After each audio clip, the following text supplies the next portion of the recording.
Happy Friday, ladies and gentlemen. This is your ghost host with the most, Brian James, and you're with me for the next hour and a half. Now, before we start the show off officially, I would like to give a big shout out to Cassidy Lightwing and his son Nathan for the killer intro that they just did. Tonight's show, ladies and gentlemen, is going to mostly be about extraterrestrials and aliens, UFOs, but we'll throw a little ghost stuff in there. But our show tonight is going to be off the wall. We actually have an alien abductee survivor, somebody that knows a lot about aliens, and that is Nathan Walters. So without any further ado, ladies and gentlemen, let's bring him on the show. What's up, buddy? How you doing? Doing good, doing good. Thanks for having me. Hey, it's our pleasure, man. You know, too bad that old bag of dirt Alban isn't here. Boy, I'd give him a piece of mind if he was on here right now. What a shame. He's so good. I love that guy, you know? Yeah, let's hear it. What's up, Alban? Not much, man. You know me, I like to make wishes come true. Oh, hey, you're like a genie in a bottle. I got to rub you the right way, right? Just don't rub me again. I might disappear. So, Nathan, my man, tell me about your life story, man. What's up with the alien abductions?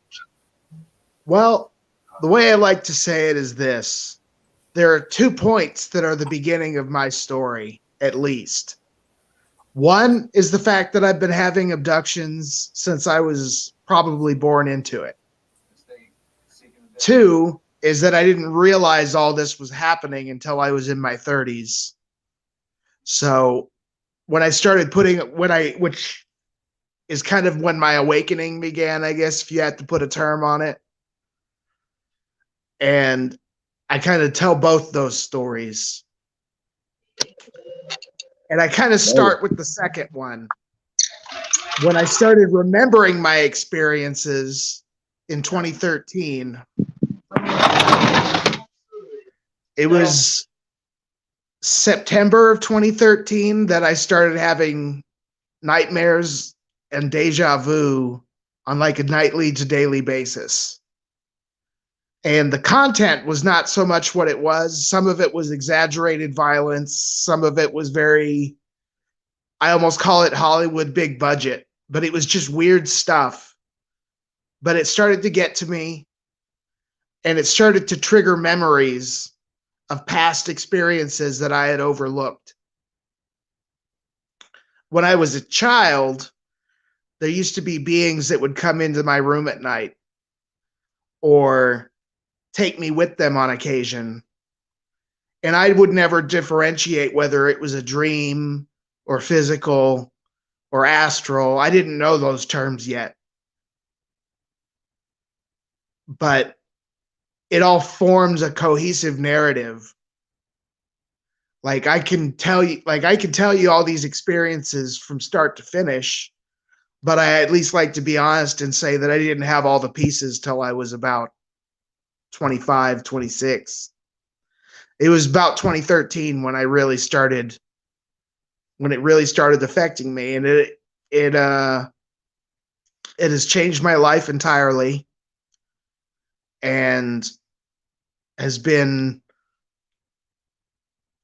I try to live my life as best as I possibly can, but it always comes back to this in my head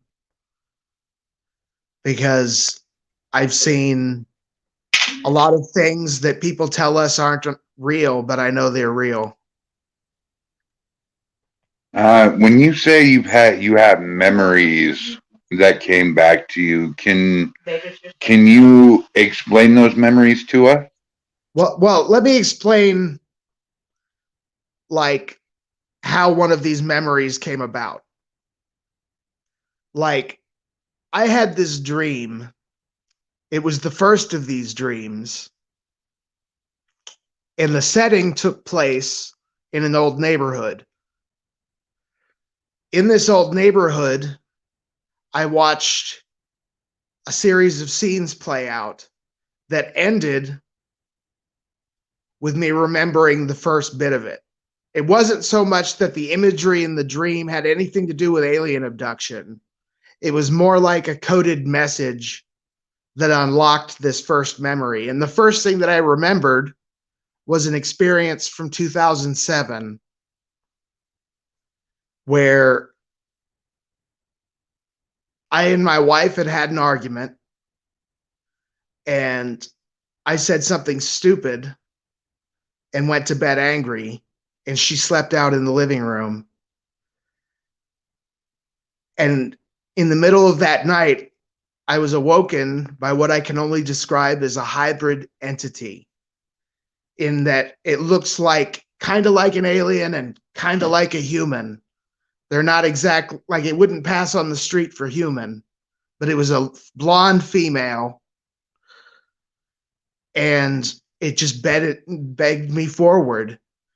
And I went through a series of experiences on all in one experience, I mean, where I was on a craft with this being examined by other beings, and then there's always like a message, and usually not so much like they're telling you what they're saying, because it's telepathic. A lot of it is images and concepts, and a lot of it happens faster than you can process in the moment. And for whatever reason, I woke up that morning, and my wife came in, and she was like, I had this strangest dream. And I was like, I had the strangest dream. And we talked about it for about 2 days. I talked about my weird alien dream, and she talked about her weird, everybody, like she was dying was her dream. And I can remember having this experience, but then it just kind of faded like any other thing.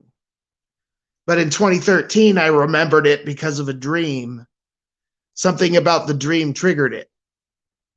And I had a series of these dreams that triggered individual memories, and then I had to put the dots together, and then I had the story. Now, I've had, like, when I was like 12 in the 90s, I can remember being abducted and already being afraid to sleep alone, sleeping in my parents' bedroom, and being abducted out of my parents' bedroom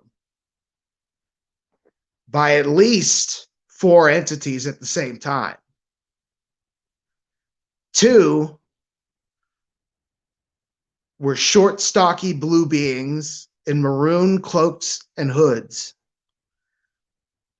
They were probably 3'3", not very tall, but they were not like the grays, which are tall and thin. They were they were almost like Ewoks, but with no hair.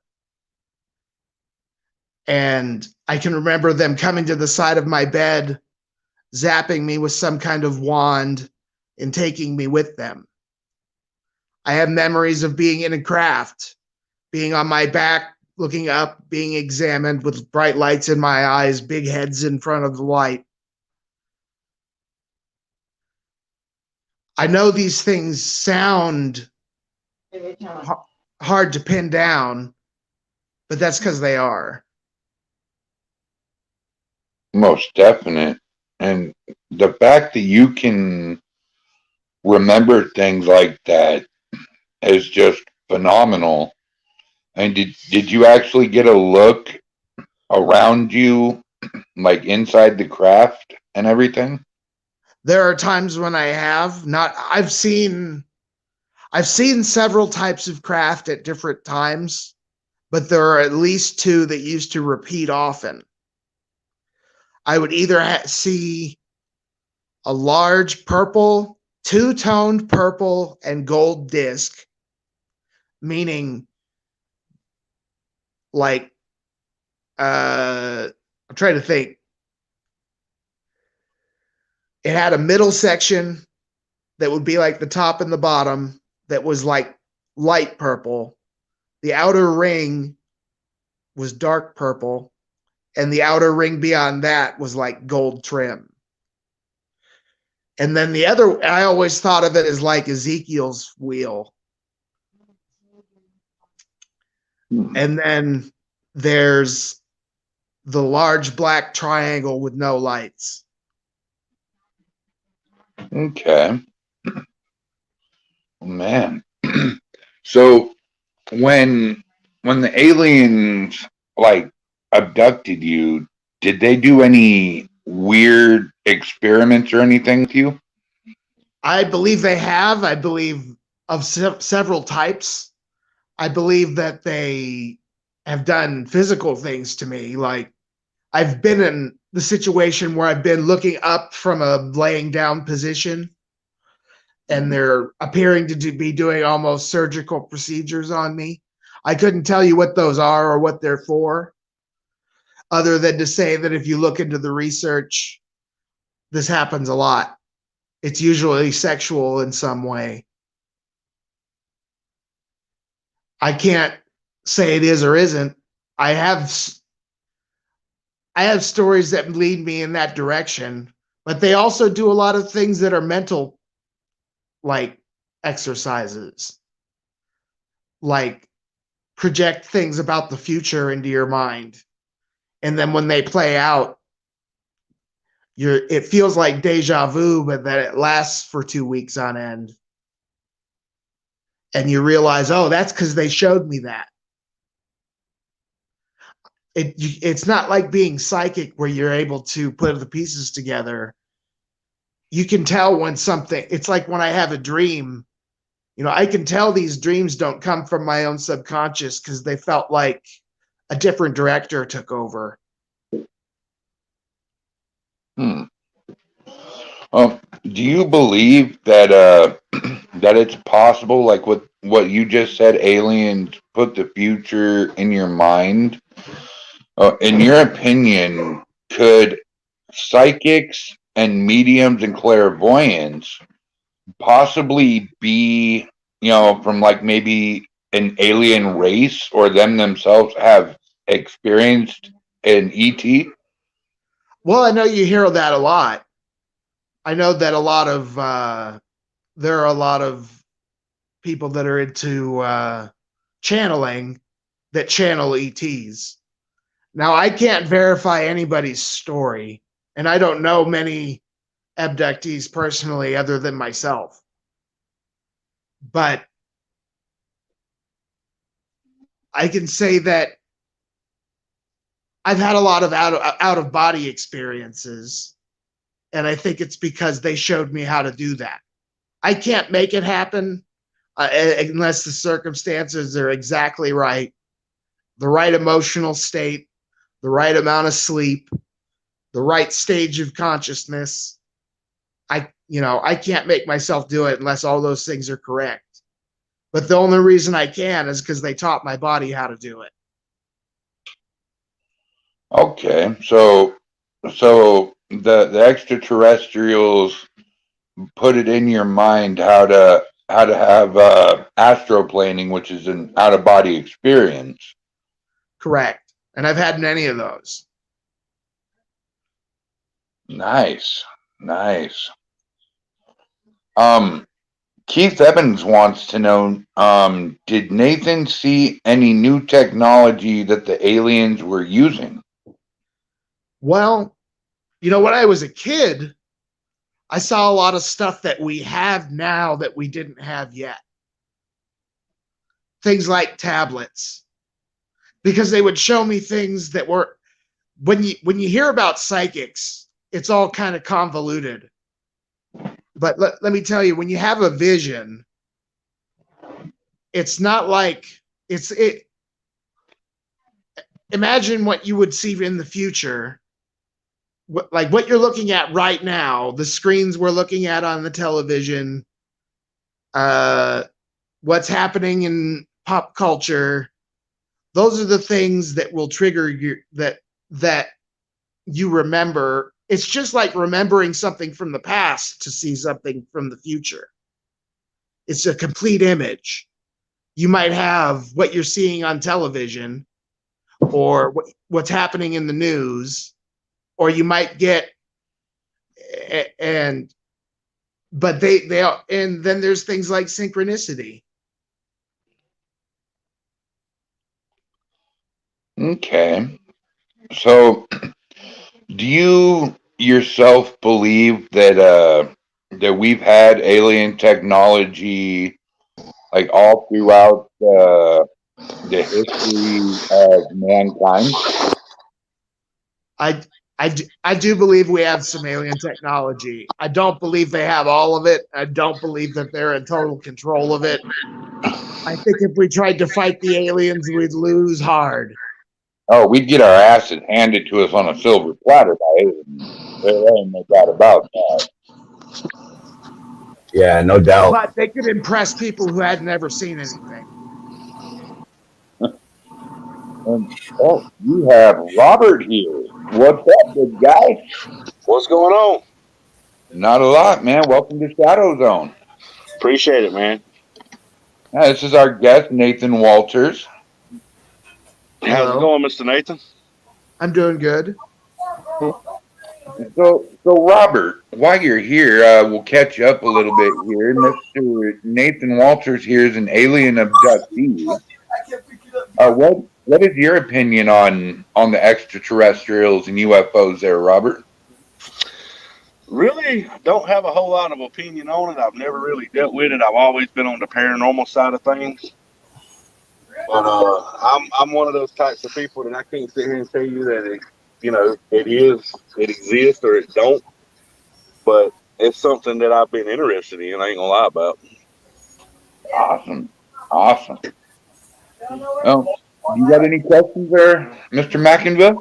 You know, what I'd like to know, Nathan, is, the experiences that you've had throughout your life with these occurrences, has it had any effect to your current physical life, either positive or negative? I mean, has this had any effect on your physical life? Yes. I mean, I'm not going to lie to you. I'm on Social Security. I don't work right now. Mm-hmm. For one thing, I can't trust my sleep pattern. I have frequent nightmares. Even a doctor will tell you I have night terrors. Mm-hmm. And like, I kick out at night. I can't sleep in my old bedroom anymore because too much weird crap's happened in there. Mm-hmm. It's affected every area of my life in some way. Mm-hmm. Oh, I have a question, and it might be a little much. If you don't feel like answering it, by all means, don't answer it. I don't want no disrespect or anything, but have you had mental issues since your abduction? I mean, it's definitely affected my stability. But I can't, I can take meds and feel better, but it doesn't stop the shit from happening. Because the reason I ask is because, me and you share a lot of the same traits and qualities. The night terrors, the strange dreams, and everything else. It kind of makes me wonder if maybe it happened to me when I was really young, and I can't remember. I mean, I can't speak for you, but I know I was 26, 27, 28, starting to remember this stuff, not just putting it together, but because as I was trying to put it together, I mean, you run the whole spectrum. And when you go to research the stuff on the internet, it's not like anyone's telling you what's BS and what isn't. You have to figure that out for yourself. But there's definitely a lot of truth out there. And,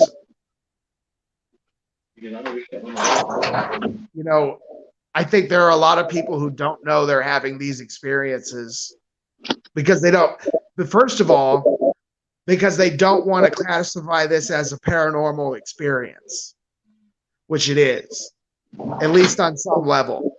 If these things are interdimensional in any way, they may very well pass through the realm of the dead on their way here.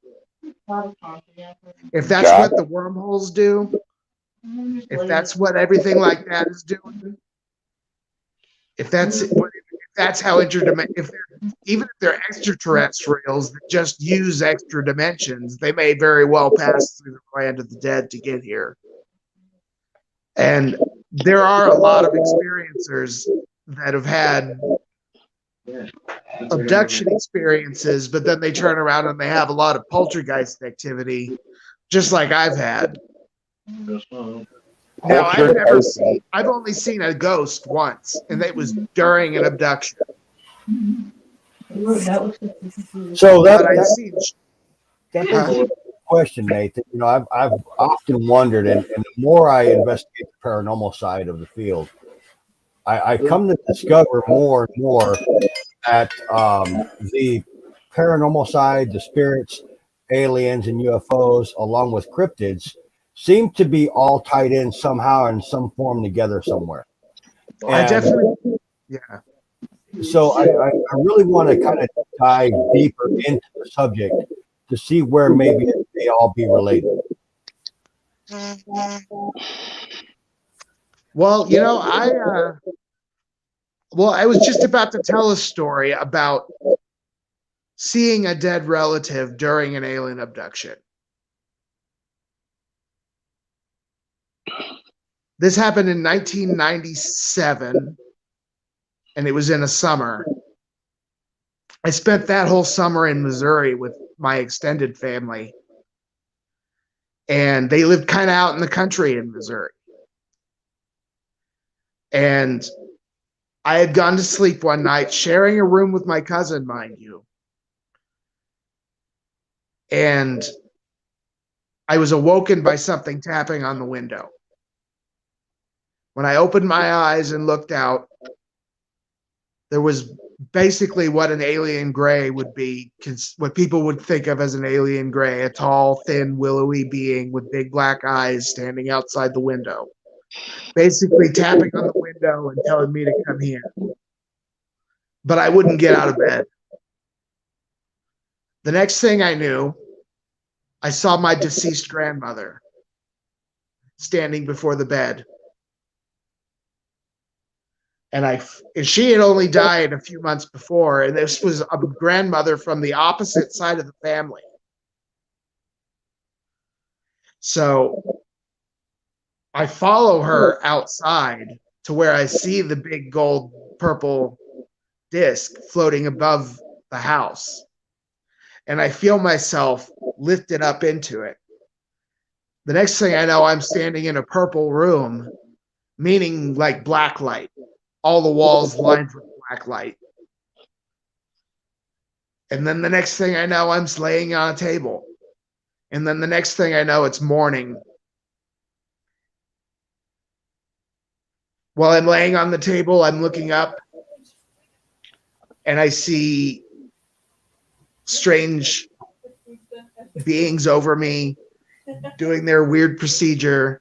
And it's one of those things you'll never forget. If you remember it, it's one of those things you never really forget. So on the abduction side, Nathan, do you think that when those folks are abducted, is it in physical? Are you physically abducted, or is it a more of a conscious abduction?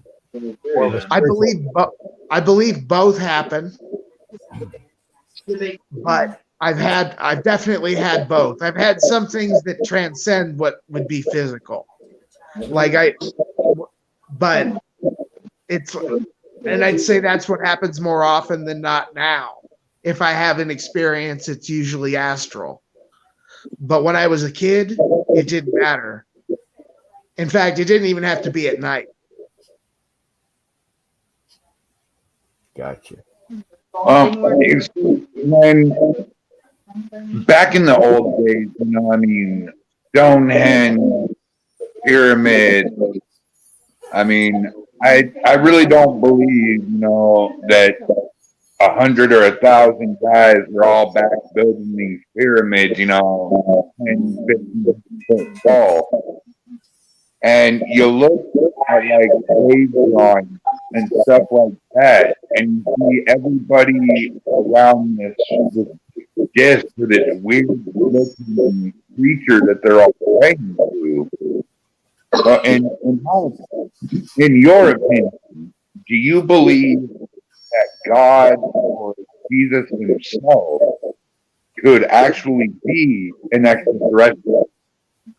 Well, I tell you, one of the places I turned when I started having remembering my experiences was I delved a lot into religion, because I found that a lot of the imagery that I was shown was very religious in nature, despite the fact that I wasn't raised religious. Like, I didn't have a lot of religious upbringing, but a lot of the content of my messages, if you will, is spiritual or religious. Sometimes it's kind of like maybe what like an old school fire and brimstone preacher might be like. They're really tall, willowy white beings. They're about 11 feet tall, and they have that kind of an attitude. 11 foot tall. That can make you feel like a midget. 6'5". I've tried to count how many aliens I've seen in terms of different types. I think it's about 20. But some of those have been in the background. Some of them have been up close. So, Nathan, in the paranormal field, we use an array of equipment. We use EMF meters. We use audio recorders and all kinds of stuff to try to capture stuff and, document what it is we're seeing. I wonder, is it possible some of the interaction we're getting on that equipment, could that be alien interference in some form of way and we just not know that? It's very possible. I think, as far as I'm concerned, they can manipulate reality. As far as I'm concerned, they could appear before any one of us right now and completely take over the situation. So I think Robert, so I know that you dive into, Robert makes a lot of equipment and he's pretty electronically inclined in that sense. And I wonder, Robert, if we can maybe manipulate a piece of equipment to, say, detect aliens, rather, how we're going in the way of trying to detect spirits, if we can get it to define what's the difference between an alien or a spirit. I wonder if there's a way we can do that. They would take some research, but it could be possible. I mean, you'd have to determine, I guess everything would be grounded. So if that's the case, REM pod, a regular REM pod should pick up the grounding of it and set it off. A recorder, I mean, even if it's not speaking in your language, a recorder should still be able to hear. Correct. I would say so. I do know of 3 aliens that I know of was and were on this earth. And that's Betty White and Queen Elizabeth. And I don't have no proof to back this up, but I swear to God, Britney Spears is an alien.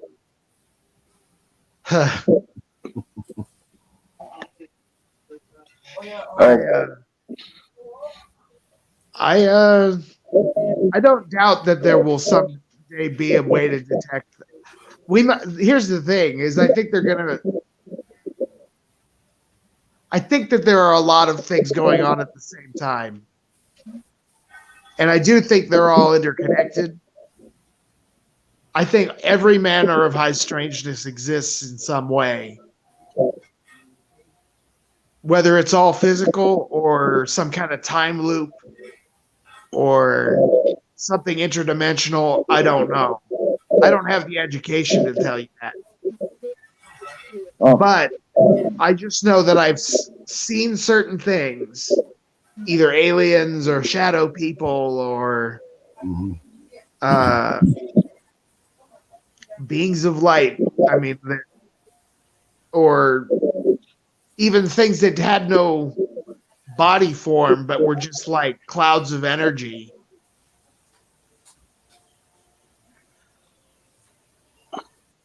You know, it makes me wonder. Because in the Bible it talks about, I can't remember the name. Somebody talked about burning the book. Could that have been an extraterrestrial that he was speaking to at that time? It's possible. I couldn't tell you if the Bible is mostly alien abduction material or if it's actually spiritual manifestation, because I don't know the difference. And I think they're banking on that, whatever they are. Gotcha. I'm not a love and light aliens guy, not really. Okay. My boy Raymond wants to know, are any aliens insanely tall and purple? Can you repeat that? I didn't quite hear you. Are any aliens insanely tall and purple? Probably. Weston, go get your food. Okay. Fire away, Mr. Alden. You know, I think that's a very common question as far as the amount of species of aliens we believe that there might be out there that visited Earth. In your opinion, you said that you believe there's at least 20. Yes. I mean, but I have a lot of repeats. Like I've seen different types of grays, not just short and tall, but things that if you saw any one of them, you would call it a gray. Like this one looks like a gray, but it's red. This one looks like a person, but they're too pale. This one looks like a mantis. This one looks like a short. I told you about the short, stocky blue guys, but I've seen so many variety of some of those creatures that I would add it up to about 20. Yeah. Okay. Rob, do you have any questions for Nathan? I do. When the abductions took place, was it in multiple locations or was it in a single location? I've had multiple locations. I've moved a lot growing up. I was born in Colorado. I've lived in Illinois and Wisconsin and Tennessee. And I've been to Seattle and I've been around. But and I can tell you, every time I spent time when I was a kid, especially, anytime I would spend time away from my family, I would have experiences. It was like it happened every time. Every summer I spent with family, all that stuff. And the way I looked at it is I would it had kind of a pattern to it. I would have like 2 weeks worth of experiences all in a row and then I'd have a dead spot for like 3 months and then maybe it would happen again. And that would be like maybe I'd see a UFO and then maybe they'd come in my room and then maybe they'd take me with them and then maybe at the end they'd give me some message. Hey, Robert. Are you noticing what's going on with Nathan right now? Not really. Keep breaking out like the everything that's coming out of the podcast kind of sounds weird. Yeah. His audio's a little messed up also on my end. Is it? Sometimes you guys clear out on mine. I don't know. Keith Evan wants to know during fasted physical abduction, does he know how long the average abduction is? I think that's a really hard question to answer. I think they can make it last longer or shorter, but I don't know if every abduction I've ever had all happened at one time. You know what I'm saying? Like maybe they're just surrounding the earth and they can enter at any if you can jump dimensions, you can jump time. So they might pick one person and visit them every time for that one person. That's why I've seen the same entities over and over again, as opposed to like different individuals every time or something. Man, I am tripping out about. The more we talk about this, the more your screen gets weird and it kind of sketches out for a second. And yeah, Yeah, we're getting a lot of reverb. Alvin, take over the show for me. I'm going to try to leave and come back home and see if that fixes the problem. There we go. Let's get it. We'll get rid of him and see what happens here. So, do we get any better with him leaving? It sounds a lot better. How am I sounding? Yeah, you sound good over here. Yeah, I think we're sounding a little bit better there.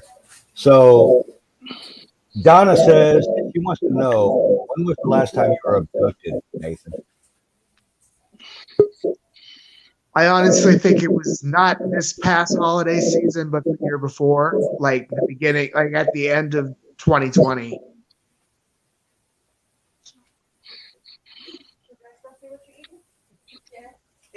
And we got a message from Brian Horton. Says, Rob, maybe we can figure out something with radiation meters to pick up on it. They should put off some radiation. And, you know, that's definitely been something I've heard a lot with alien presence, that they do put off a lot of radiation. Yeah.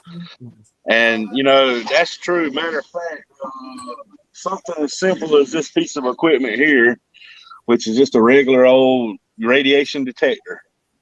You know, it's highly possible that this could actually work. Highly possible. Yeah, I've actually got one of those things. Yeah. Because, I mean, any life form, insect or whatever, there's some sort of radiation that's going to put off. Some electromagnetic energy is going to come from that. And if you can catch it with a living person or catch it with a spirit, I don't see why you can't catch it with extraterrestrial.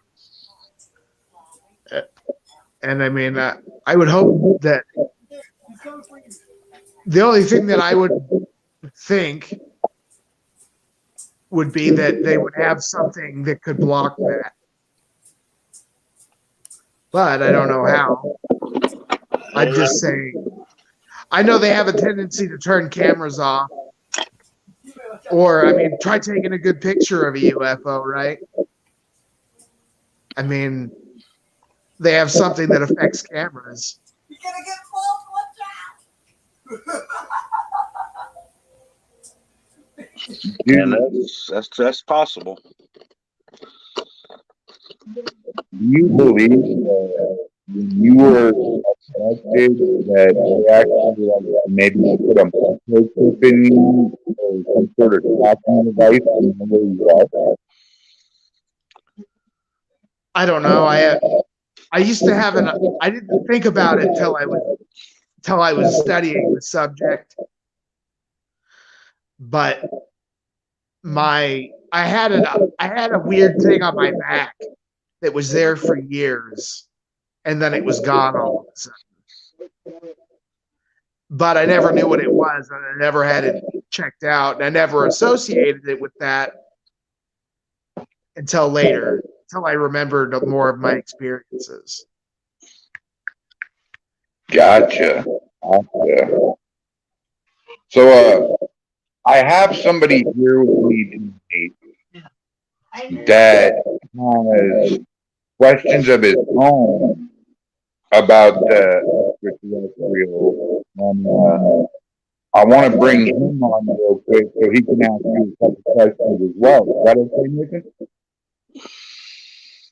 All right. Here is my nephew, Dylan. Hello. So I'm not sure what kind of questions you can ask already, but I'm curious about what kind of encounter did you have with and with the alien? Sure, exactly. I'm sorry, I missed some of that. What was your encounter with the aliens? I've had multiple encounters with them, but like I've had abductions in multiple locations. I got abducted out of a movie theater with an audience in it once. Do you think anyone saw? No. What was it like being abducted? What kind of feelings did you get when you were abducted? The room takes on a different weight. It takes on a different weight. Yeah, it's like heavier. So you feel It's heavier? like it's foggy, but it's not. It's more like a blur. Okay. With that, do you feel like your whole surroundings kind of like, do your surroundings change when it's happening? It can, yeah. It's like a different. They can make, as far as I'm concerned, they can make another reality appear in front of us right now. Mm-hmm. I don't know So- if they control the program or if they're just part of the program, Mm-hmm. but they're definitely manipulating more of it than we do. Yeah. So do you think we're in a simulation then? It could be their simulation, Mm-hmm. but I think they're in it too, at least partially. Okay. So do you know what the names of the aliens were that you were abducted by? Not like individual names. I've come across like similar species like mantis beings or things like that, with one or two exceptions, and they all had angel names. They all had angel names, like Gabriel. Right. Like Gabriel and Michael and Lucifer, things like that. But I don't always trust everything I hear. I don't always trust everything they show me. They've lied to me before. So, do you think the whole angel and demon thing? Do you think they're actually just aliens then? I haven't decided. You haven't decided. Like, even with my experiences, I couldn't tell you the difference. Like, what difference does it make if they're doing the same thing and they're playing by the same rule book? Mm-hmm. These things could definitely make hell real for a person, or heaven for that matter. Do you believe aliens are? Well, okay.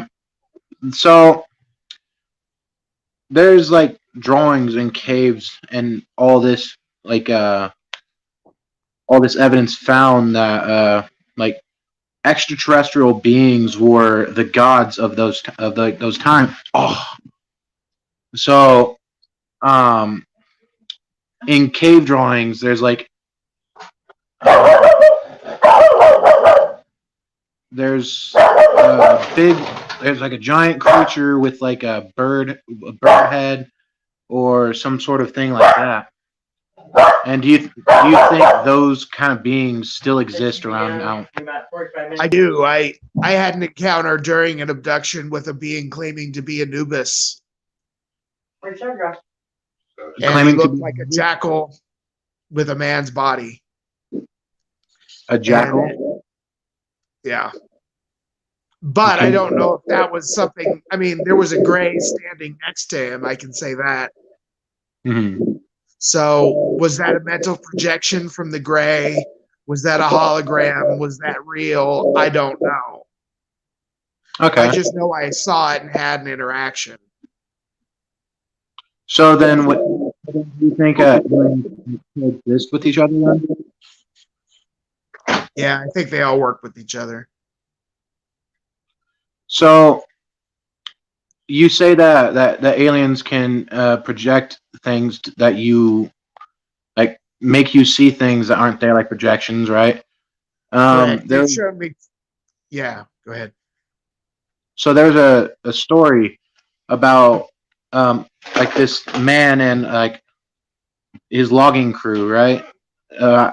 It's a very popular story, and this logging crew, this one man, I don't remember his name, but he was abducted, and there's multiple sides to the story that uh, it's always changing, right? Because it gets heard by someone else, and then they add more. But in one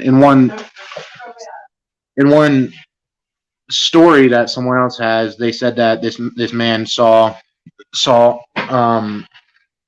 like people, but they were like in like space, like astronaut outfits. Do you You're think? talking about Travis Walton. Yeah, yeah. So I'm not sure if that's something that he said, but the story changes a lot. I can say I don't know him personally at all, but I've always believed his story, but I believe he also claims his story was an accident. What? Mm-hmm. He claims they came upon a UFO, and if he hadn't gone up there and messed around near it, they wouldn't have abducted him. Yeah. So I would argue that's an outlier case, not the typical. Okay. Your typical alien abductee is somebody who's had it in their life their whole life. Okay. So another case like you.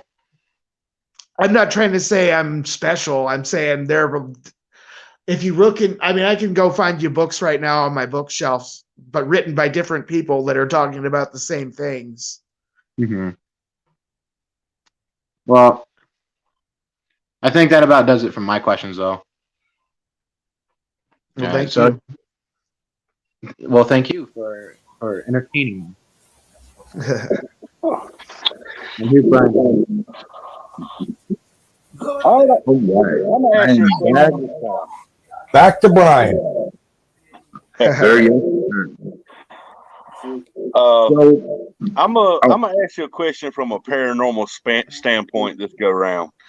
When you say you see different shapes, different blurs, like smoky looking things, could it be possible that is something from the paranormal aspect? You know, because with paranormal we deal with shapeshifters, we deal with fogs, and when a spirit manifests, it might not have enough energy to fully manifest. So you might see it as a fog looking figure or a shadow looking figure.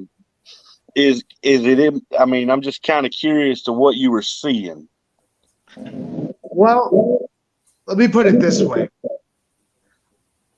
If it's like if there are things like spirit attachments, right? And you're somebody who's prone to, like, when I was going through this spell of remembering my experiences, it put me through a pretty serious depression. And I think I attracted a lot of things to me at that time, that not all of which was alien. So I do think some of it is paranormal, or at least poltergeist-like. Yeah. Because, I mean, some of what you're explaining, I can see it on the paranormal side. But, whenever most people talk about aliens, they still think about these little green men running around in the space hat. So a lot of people don't understand the difference between that and the paranormal. And that's why I was asking you that. Well, I mean, I just think the line blurs. Hey, Like, Robert? I don't know if it's because I'm right and they pass through the realm of the dead, or if it's because they experience the dead more than we do. They're closer to them than we are. Robert, I find that a little offensive for little green men. There's only one little green man, and he wore a helmet, and he had a funny voice, and he chased Bugs Bunny. You're exactly right. Oh, that makes me so angry, yes, indeed. Love Marvin the Martian. Yeah. And see, a lot of people, you know, they take stuff out of context. That's why I asked him that question, because, you know, I've been on an investigation where I've actually seen what he's talking about, where you look in a room and you got a camera in there, and you see it actually looks like somebody's just lit a cigarette and smoked it, and one big ball of smoke there, you know, and you have no explanation for it. And, you know, I've woken up to things. I've woken up to little dark, like weird dark clouds pressing down on me and stuff like that. Especially like when my nightmares are really bad. You know, here's a question for both Robert and Nathan. On a paranormal / extraterrestrial side, now we all know humans die, and we all know aliens die, right? Yeah. We all know that humans and aliens inhabit and share the earth.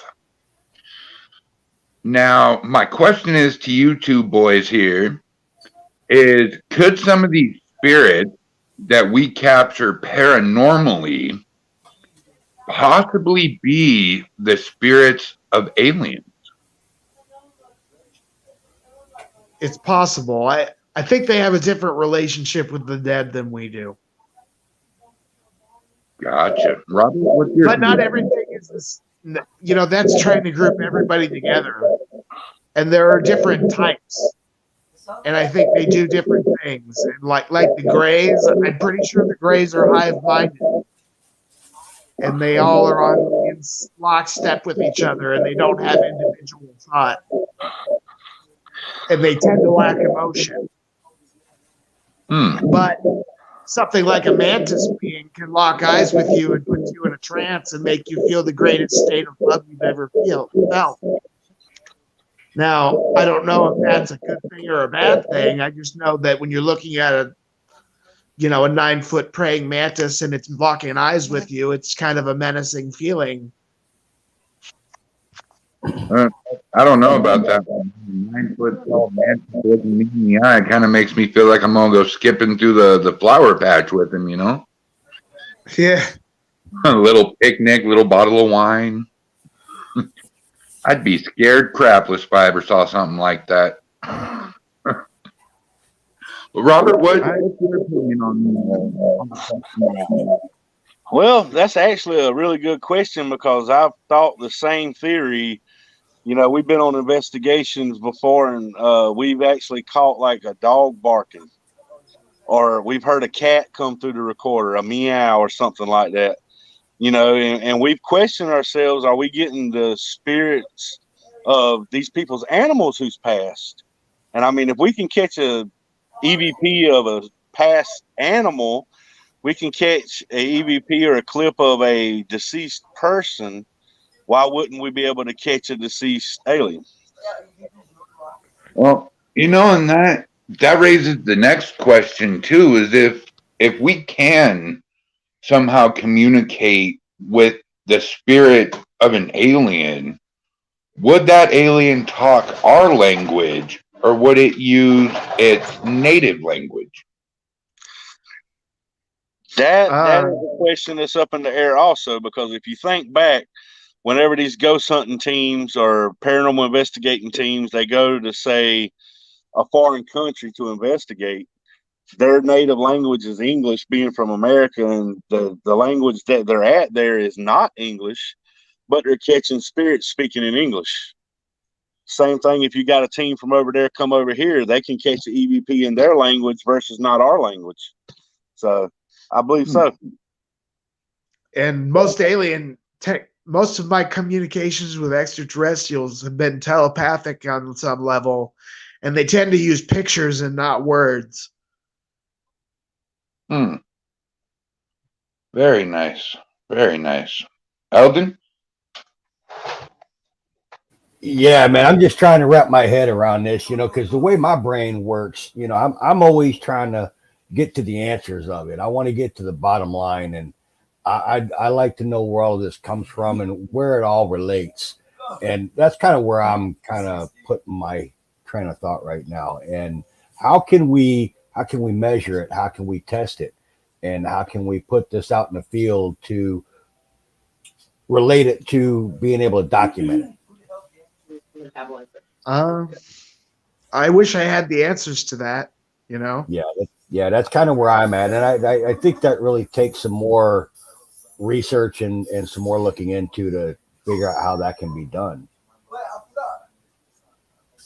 I mean, I think that there's the problem is there's nobody looking at all the pieces.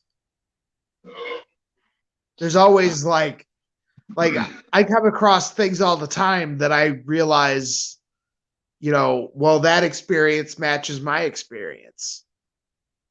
And it'll be a different type of experience,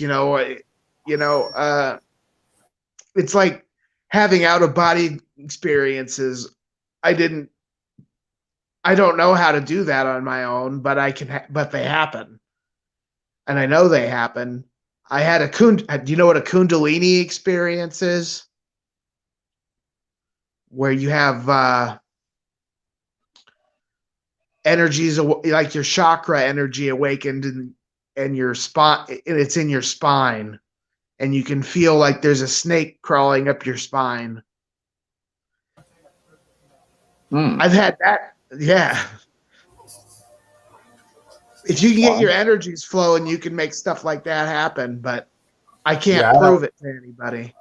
I don't know about that feeling there. I'd get a little freaked out, think I got a case of worms, and I'd probably be in the emergency room probably. So I can't really say that I've ever felt that. I get the, out on investigations, and I'm sure those of us that's investigated long enough knows what I'm talking about.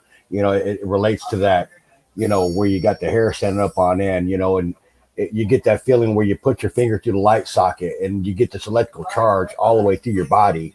I know what that feels like, but I can't say that I've ever felt snakes or worms crawling up your spine. I can't say that I've ever experienced that. And I can't make it happen on demand, but if all the situations are correct, it happens. Makes you feel like you're about to dance or something. Eldon, I thought you've always experienced feeling worms and stuff crawling on you. I mean, you're an old bag of dirt. Worms come from dirt. Look, man, I keep telling you, all right? I might be an old bag of dirt, but always remember something, okay?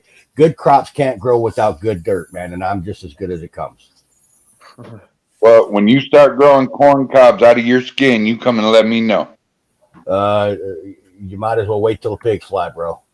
Well, guys, last question of the night here before we end it.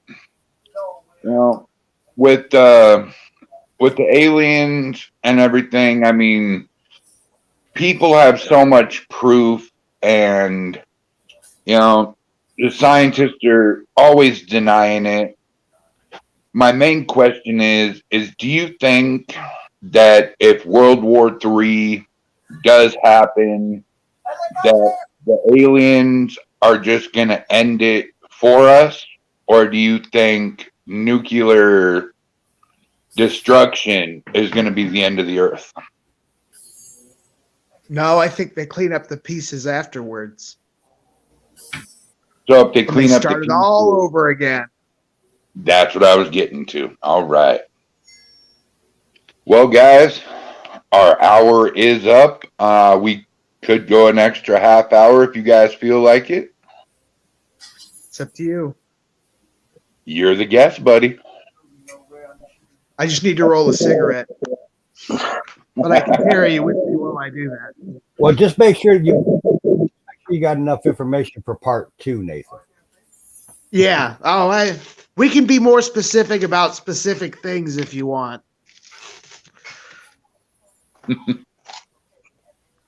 So Robert, how long have you been in the paranormal? 26 years. Dude, you barely look 25. How you getting to feel 26? I started at a very, very young age. You know, back in the age when it wasn't nothing but a flashlight and an old flip phone. That was it. That's all I had. You know, it's really funny you mentioned that, Robert. Because when I started my team 8 years ago, that was all the equipment we had: a flip phone, and a flashlight. That's it. You know, you start at the bottom and you work your way up. And the funny thing about it is you spend thousands and thousands of dollars on equipment, but for some reason on every investigation, I catch myself still walking around with a flashlight and a digital recorder, and that's pretty much it, and a cell phone for the camera. I mean, you spend all that money, but some of the best evidence that we have ever caught is on a cell phone. Amen, brother. And thank you, Brian Horton. Yeah, Brian Horton is the co-founder of the group that I'm in, PD Region Paranormal. That's my partner. Okay, all right. You know, I think me and you might be related, Robert. Might be. You know, we're both big guys and both grow beautiful beards. I ain't I lying. think we could be different together. Could be. My daddy was a I rambler. grow a pretty good beard when I want it. Oh, Lord. You might be related, buddy. That's a small world. I found out I'm related to Eldon already. I'm sorry for that. You see how we take care of that problem, Robert? We just get it out of the equation, man. We just get him to the back and we're good to go. You put him in the back of the bus, huh? Oh, I got put in the corner. So, Nathan, what are some of the paranormal experiences that you've had over the years? Well, I hate to harp on shadow people, but they've always really been impactful to me. Like, just sleeping over here, I was awoken once to a shadow person standing like right there. And it was during a period of these things happen when you're not expecting them, not when you are. You know, I try to stay on guard for things to happen, but it seems like they happen when my guard is off. And you know, I've seen shadow, like I say, shadow people. I've seen pillars of light, beings of light. I've seen lots of weird, like fogs and things like that. Nice. Robert, what all have you experienced in the paranormal there, brother? Well, a very, very lot, and we'd have to have about a 7-hour show for me to get through it all. I was going to say we have to get like part 24, 25, and Yeah. I think Brian. I'll simplify the question to that one. And let's go most scariest moment you've had. Probably the most scariest moment was a place in Radford, Virginia called St. Albans Sanatorium. And it's pretty much one of the most hauntedest places over here on the East Coast. We were doing a investigation. We had rented it out for the whole weekend. And we were actually sleeping in there. We wasn't leaving. We got up to the top floor. My co-founder, Brian, he was walking in front of me going by a room that is, everybody said it was Donald's room, and Donald is a very mean spirit who was there. And when we were going up the stairwell, Brian told me, he said, watch out, something don't feel right. He said, Donald's up here. And I was like, well, just keep yourself grounded. You'll be all right. We get up there and we cut the corner. And as soon as we walked by Donald's room, I had the camera on Brian. And Brian he had some equipment on him, but he didn't have a camera at the time. But luckily I did. And all I seen was his feet lift up about that high off the floor and him just dangling there. and then he gets slung into the wall over there beside us. I get over there to check on him, and I cut the flashlight on him. He's got fingerprints right around the back of his neck like that, where something legitimately lifted him up and threw him into the wall. Oh, hell no. Now, Brian, let's get this in perspective. So, Brian Horton, and I don't mean this negative by any means, but he's certainly not a lightweight, right? I mean, it would take some force to do this to this man, wouldn't it? Yeah, I mean, I'm Brian. I know you're watching, and if I'm wrong, please forgive me. But he's got to be at least 225, somewhere in that area. That's not a light man to pick up. And that same weekend, we were going down the stairs towards the bowling alley, and my neck started burning really, really bad. We got down to the bottom of the stairs, and the case manager was behind me, and I told her, I said, check the back of my neck. Something, I don't know if something's biting me or what. And she said I had 3 distinct scratches on the back of my neck. We get to the end of the stairwell, start to go back to Command Central, and there's Brian, and he's talking about his neck's hurting. I'm like, what's the matter with your neck? I cut my light on. He's got the same 3 scratches on the back of his neck in the same exact spot. Oh, wow. Sorry about that. Oh, you're good, bud. Yeah, St. Albans is one of those places to where you don't go in there if you're not experienced. I mean, it's not one of those places a new person or a new group wants to go and venture into. It's real. I mean, I'm being honest. It is real.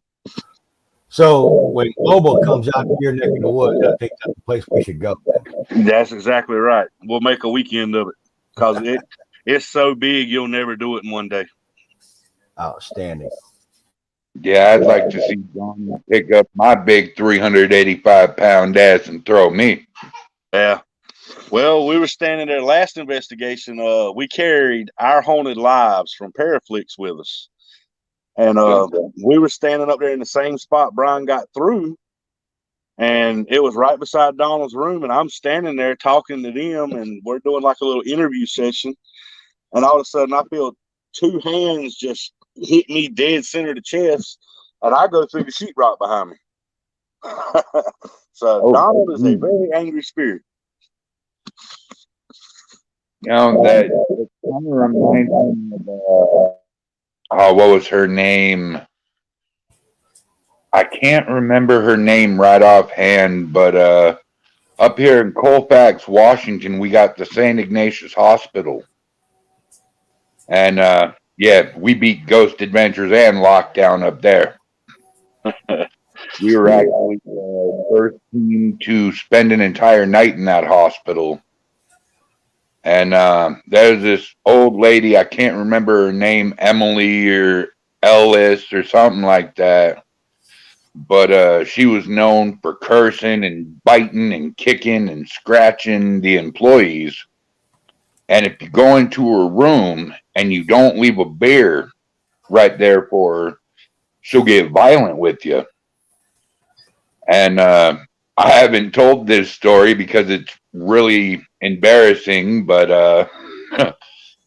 I was in her room, and I'll be gosh damned if we didn't have any equipment with us. And I went into her room. Rose, that was her name, Rose. I went into her room, and I tried to stir her up a little bit by challenging her. And I'll be gosh damned if I didn't get kicked in the ass. So, Robert, my question is, you guys got a lot of good stories too. You know, Nathan's got some pretty good stuff going on there. You've got some good stories. What I'd like to know is, how come we don't have Brian Horton on here giving us his stories? It just seems wrong to me. Excuse me. I sent him the address you sent me and told him to log in, and he didn't do it. Gotcha. Log in, Brian. I know you're watching. Click that thing I sent you and sign in. Get over here and speak for yourself, brother. I don't think you like that. He might be camera shy. Oh, he ain't camera shy. He ain't camera shy at all. I'm He just was trying when we to. first started. I'm just trying to entice him a little bit. Yeah, when we first started, he didn't even want to speak in front of a camera. He just looked at me and say, "Go ahead." But he grew out of that real quick. So Nathan, what about you? What's your most terrifying paranormal experience? Industrial cattle, like a industrial, like meat packing place, but it was with people meat. So I don't know if that's it's kind of like a slaughterhouse, but for human. correct. They were even wearing like some of the hybrids that were doing the manual labor were wearing like smocks and stuff. Turn on the light. 1225. Nice. And, you know, the scariest thing I've ever seen, besides of course myself in a mirror, is it was the mortuary of St. Ignatius Hospital. We were getting the initial walkthrough when we first got up there, and I'll be damned if I didn't turn around and look back at that door, and that solid metal door was about 12 feet tall, and there was this big black figure just resting his arm right on top of the door, staring a hole right through me. How we doing, Brian Horton? Doing good, doing good. Glad you made it, man. Appreciate you. Brian, Yes, sir. it is a pleasure to meet you, sir. Doing good, man. How you doing? Trying to stay warm in Washington, you know. Oh yeah. So Well, down here in Arizona, we're nice and warm right now. We're good. yeah, you show off. All right. What's going on, Mr. Brian?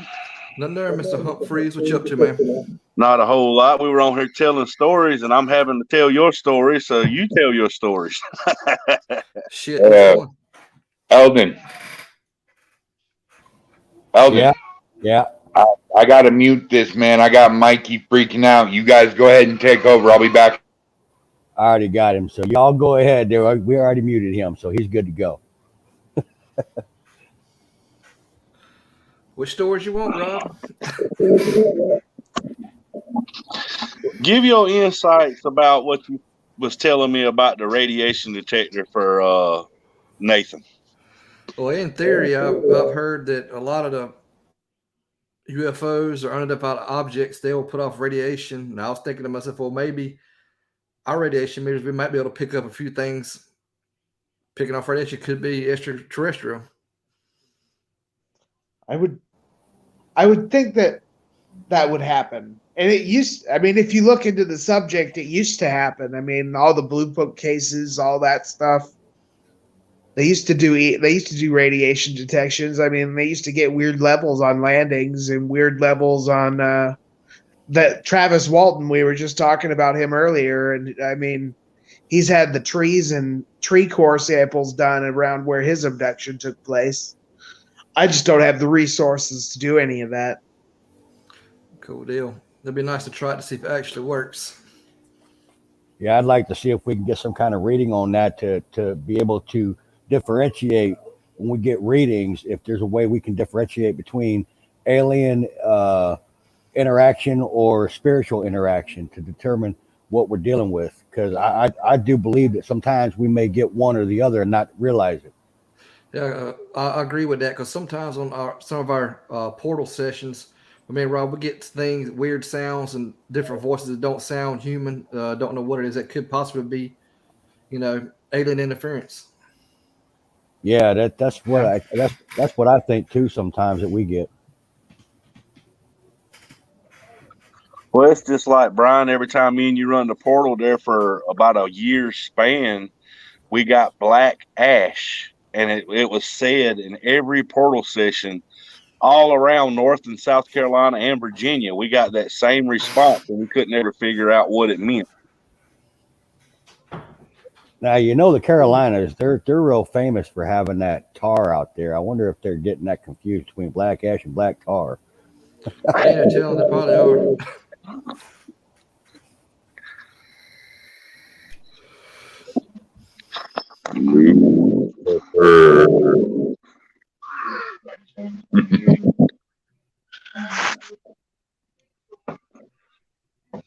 Does anybody know if alien abductees experience a high rate of cancer due to exposure to radiation? That is a good question. It's possible. Yeah.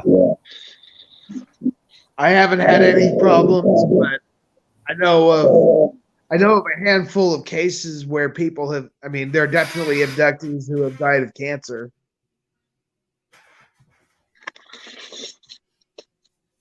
Yeah. I have a couple of books over here by Carla Turner who died of breast cancer. I know that.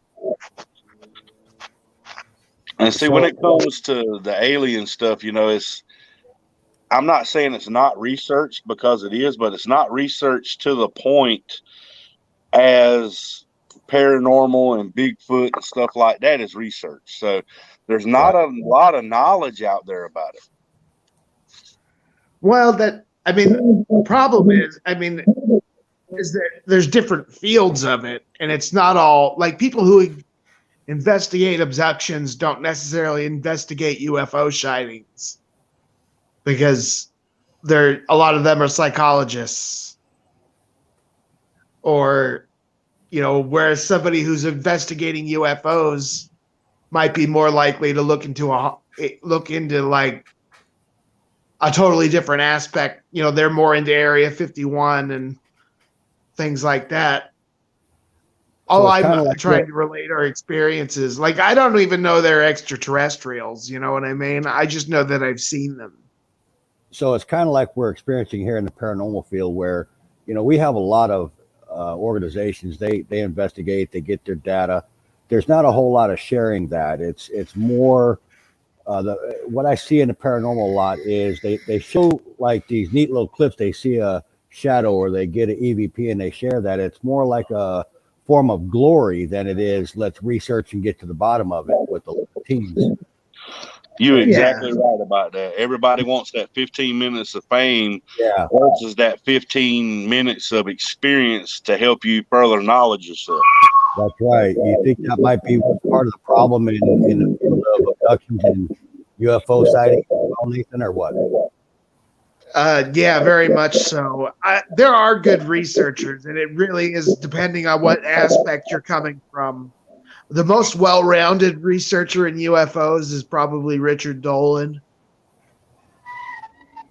And that's because he's a historian, and he's a trained historian, and he knows his stuff about the history of the subject. But as far as field research, you got to go to like an organization like MUFON. Yeah, MUFON's worldwide. They're pretty big. Eldon. Yeah, Brian. I'm off to hop on the podcast, and Mike's having really bad, and we might have to take him to the emergency room. So I got to dip out, dog. Yeah, man, go ahead. We're going to about wrap this up anyway. So go ahead and take off. Brian, Robert, Nathan, you guys rock. I'm sorry, you guys. I will get back. I'll get back with the round two, you guys. Thank you for being on the show. Not a problem. Anytime, man. Take care. Thanks for having us. Hope everything goes well. Thank you. All right, so there goes Brian. Definitely, we'll be getting you guys on PD on a podcast and really dive in deep on this paranormal thing, because there's a lot of information on that. I think we can share back and forth, and I think that's going to be one fabulous podcast. We'll have to do a part 2, 3, or something on that one.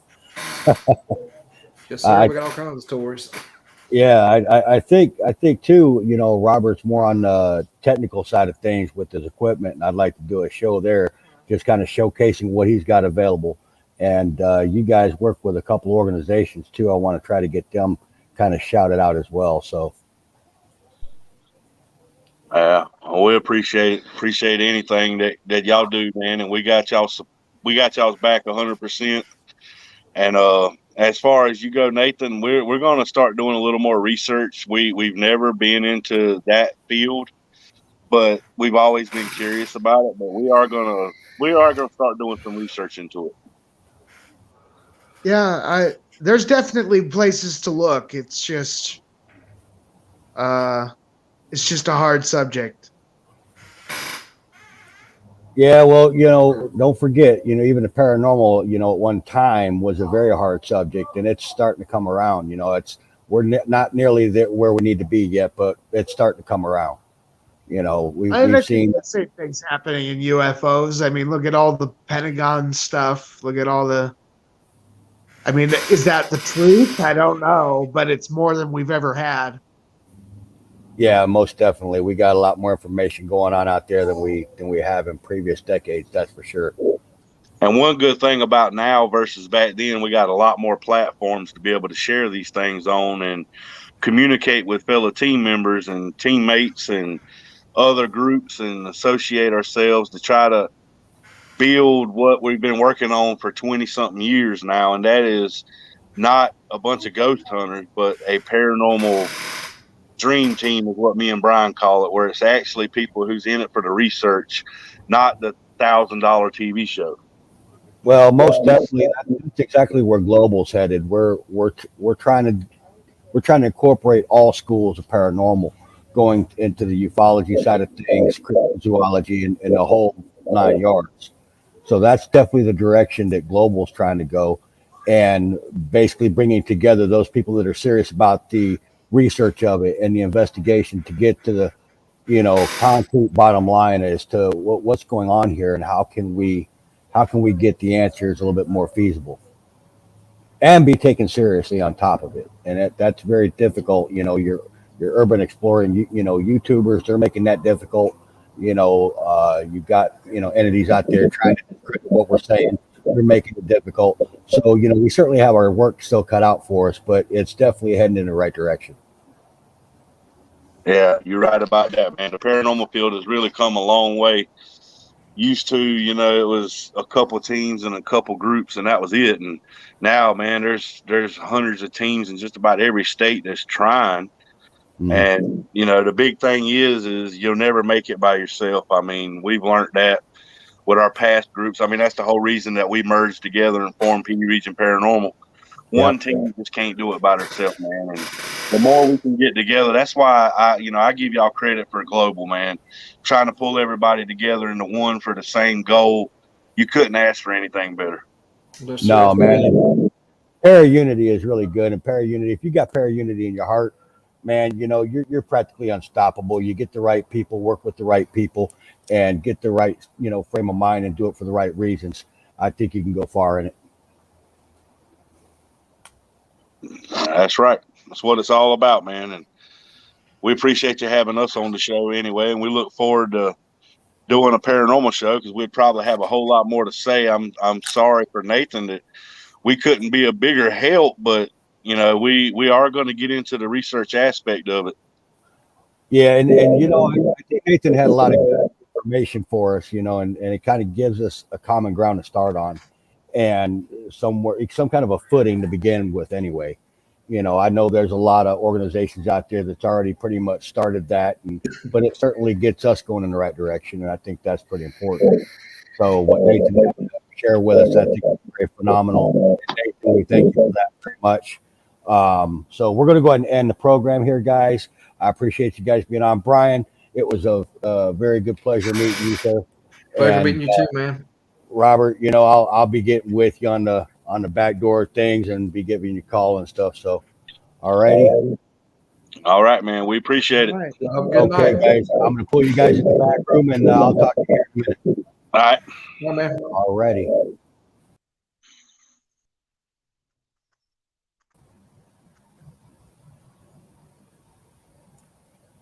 All right, guys, there you have it. So, we had a pretty good show tonight. Nathan had a lot of good information there. I'm really glad we had him on.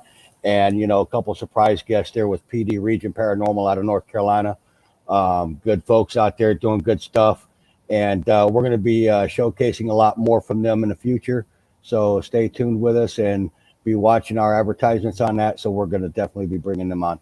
Other than that, we appreciate everybody watching, and we will be seeing you next time. So until then, y'all have a good one, and we'll talk to you later.